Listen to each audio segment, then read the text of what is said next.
I never imagined my own sister could betray me like this. She took my name, my identity, and ran up a $90,000 loan, and she thought I would never find out. She did not know one thing. I am a federal financial crimes expert. Before you hear how I handled it, hit like and subscribe.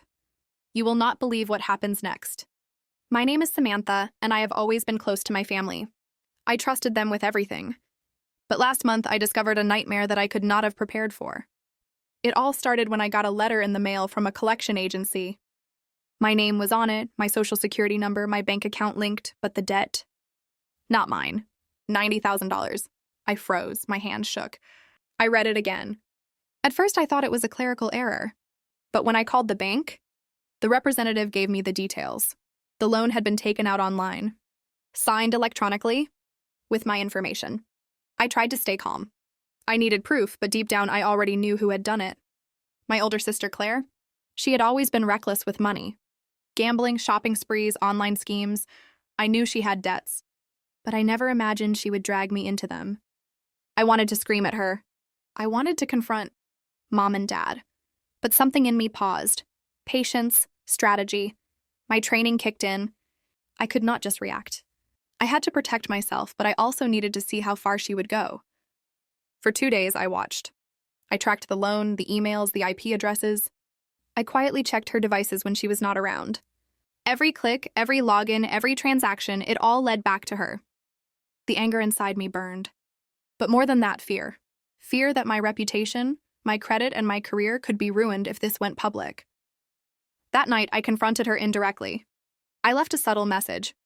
We need to talk about financial responsibility. She laughed, thinking I was joking. Relax, Samantha. You worry too much. I did not reply. I could not show her that I knew everything. The next day, I went to work. My colleagues knew I handled federal financial crimes, but even they did not know the depth of my expertise. I opened my laptop, pulling up forensic tracking tools, tracing every digital footprint she left behind. By evening, I had a clear picture. Claire had created fake documents, forged my signature, and even called the bank pretending to be me to finalize the loan. She had no idea that I could trace every detail back to her. That night, I stayed awake, thinking, how should I confront her?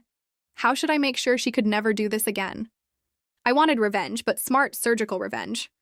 Not just yelling or calling the cops immediately. I wanted her to feel the weight of what she did. Then came the first twist. Claire sent me a text. Hey, Samantha, can you help me with something urgent? It is about a loan. I read it over and over. Did she suspect I knew? Was she trying to manipulate me before I had proof? I decided to play along. I replied, of course. Send me the details. She sent a screenshot of the loan, her excuses ready. I was desperate. You know, I do not have a job right now. I needed the money for bills. I would pay it back. Please do not be mad. My stomach turned. She had no idea I already knew everything. Every lie, every attempt to justify herself, it only made me angrier. I could feel the rage building, but I forced myself to breathe. I needed to plan. If I acted too early, I would ruin my leverage. For the next few days, I observed her patterns. Bank visits, online purchases, conversations with friends. Everything she did, I documented. And then something unexpected happened. My parents called me into the living room. They were smiling, but their smiles felt forced. Samantha, Mom said, Claire said she might need your help with finances. Can you guide her? I nodded slowly, hiding my knowledge. Of course. What exactly does she need? They exchanged glances. Dad said nothing. Mom whispered something to Dad, but I could not hear. That night, I checked my email and found another alert. Another suspicious charge, but this time, the amount was higher than before. She had tried to open a second loan. I realized then that this was not just about desperation. She was careless, greedy, and she thought she could get away with it. I wanted to act immediately. I wanted to expose her, humiliate her, and reclaim what was mine. But I remembered why I had waited. I needed her to make one critical mistake, just one, and I had set the trap without her knowing. Then came the final clue before my first move. An email from the bank confirming a new application in my name. This time, using her friend's address. I froze, my pulse raced. This was it. She was pushing too far. I could not wait any longer. I knew exactly what I had to do next, but before I acted, I needed one last piece of proof. The next day, I confronted her at the kitchen table, pretending to be casual. Claire, I said, we need to review your finances. Sit down. She smiled, unsuspecting. Sure, Sam, you always help me. I poured tea, pretending everything was normal. Inside, I was calculating, planning, preparing. The moment to strike was near. And that was when I received a call on my secure line, an anonymous tip about a major fraud, linked to her friends. I picked up the phone. The voice on the other end said something that made my blood run cold. She is not working alone, Samantha. They are bigger than you think. Be careful. My heart sank. I realized then this was not just a family betrayal. This could ruin me if I made a wrong move. And Claire had no idea I already knew the entire network. The stage was set. The trap was ready. And just as I was about to reveal everything, Claire looked at me with that innocent smile. Thanks for always being there for me. Sam, I do not know what I would do without you. I forced a smile back. But inside, I knew the storm was about to break. That night, as I watched her sleep, I realized one terrifying truth. She thought she had me fooled. But I was the expert, and soon, she would find out exactly what happens when you betray someone who knows every trick in the book. I could hear her soft breathing in the next room. Claire thought she had me fooled. She thought I was oblivious.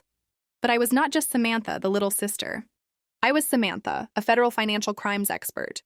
And now it was time to act. Before this gets intense, hit like and subscribe, because you will not believe how this story ends. The next morning, I calmly prepared my plan. I had all the evidence, forged documents, digital footprints, emails, even screenshots of her confessions.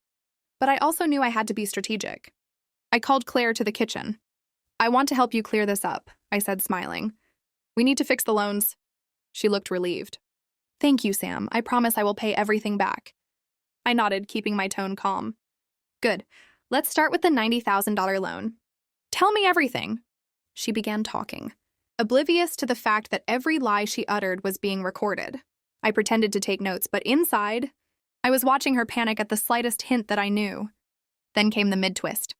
I leaned in, lowering my voice. Claire, do you know what happens when someone forges a federal financial document? Her face went pale. I did not know it was illegal. It is, I said quietly. And you just made it worse by involving your friends. They can be traced too. She started to stammer, trying to explain herself. I let her talk, letting the fear build. She was unraveling before me. I decided it was time for the next step. I told her, I have already contacted the bank. They are freezing the accounts tied to this loan. And I have a full report ready for the authorities if you do not cooperate. Her eyes widened. You would do that? You are serious? I nodded. I'm deadly serious. By the end of that conversation, Claire was shaking. She confessed everything, the second loan, the fake documents, even the friends she had roped in. Every detail I already knew, but hearing it from her mouth made it official. That night, I sent the complete evidence package to the federal authorities. I also emailed the bank with proof that I had been the victim of identity theft. But I was not done. I wanted her to feel the consequences, but not destroy her completely. I wanted her to learn the cost of betrayal. The final twist came when the authorities confronted her. They froze her accounts, canceled the fraudulent loans, and warned her about federal charges. The shock on her face was priceless. I watched from a distance, calm but satisfied. She had thought she could manipulate me, but I had turned the tables completely. And my credit, my career, my life, they were untouched. The next day, I visited Grandma. She hugged me tightly. I always knew you were smart, Samantha, but I did not know you were this strong. I smiled. It was not just me. It was everything you taught me. Always pay attention, always be careful, and never trust someone blindly. For days afterward, my parents and Claire avoided me. Mom tried to apologize, but I did not respond. I did not need to. The silence spoke volumes. The most important truth hit me that week. Family is complicated. Loyalty is rare. And sometimes the ones closest to you can hurt you the most. But what matters is how you rise after the betrayal. Claire eventually tried to reconcile, but I kept my boundaries. I knew forgiveness was possible, but trust was gone. And me? I felt something I had not felt in a long time. Power. Not cruelty. Not vengeance for its own sake. Power from knowing I could protect myself, even from the people who should have loved me most. I learned a hard lesson. Intelligence and patience can outmaneuver betrayal, but the emotional scars remain. And sometimes survival itself is the sweetest revenge. I realized one thing.